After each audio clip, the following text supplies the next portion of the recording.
আসন্ন ত্রয়োদশ জাতীয় সংসদ নির্বাচনে আমি ধানমন্ডি, কলাবাগান, হাজারীবাগ, নিউ মার্কেট এবং কামরাঙ্গীরচরের একাংশ নিয়ে গঠিত ঢাকা 10 সংসদীয় আসনে স্বতন্ত্র প্রার্থী হিসেবে দাঁড়াচ্ছি। বাংলাদেশের ভবিষ্যৎ কেমন হবে তা নির্ধারণ করার সুযোগ এসেছে দীর্ঘ 17 বছর পর।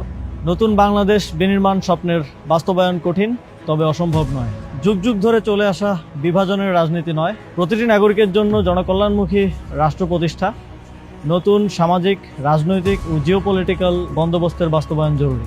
এই লড়াই সহজ নয়, তবে মতিউর রহমান, তারামন বিবি, নূর হোসেন, ফেলানী, আবরার ফাহাদ, আবু সাইদ ও মুগ্ধদের আত্মত্যাগের প্রেরণা নিয়ে আমি এই পুনর্গঠন ও বিনির্মাণের লড়াই চালিয়ে যেতে চাই। আসন্ন ত্রয়োদশ জাতীয় সংসদ নির্বাচনে আমি ধানমন্ডি, কলাবাগান, হাজারীবাগ, নিউ মার্কেট এবং কামরাঙ্গীরচরের একাংশ নিয়ে গঠিত ঢাকা 10 সংসদীয় আসনে স্বতন্ত্র প্রার্থী হিসেবে দাঁড়াচ্ছি। বড় কোনো রাজনৈতিক দলের পৃষ্ঠপোষকতা, অসংখ্য নিবেদিত কর্মী, প্রচলিত ব্যবস্থায় প্রয়োজনীয় অর্থ কোনোটাই আমার নেই। আপনাদের সহযোগিতা, সমর্থনই আমার একমাত্র অবলম্বন এবং আমার দায়বদ্ধতাও থাকবে শুধুমাত্র আপনাদের প্রতি। আমি শুধু সংসদ সদস্য পদপ্রার্থী নই, গণভোটেরও প্রার্থী।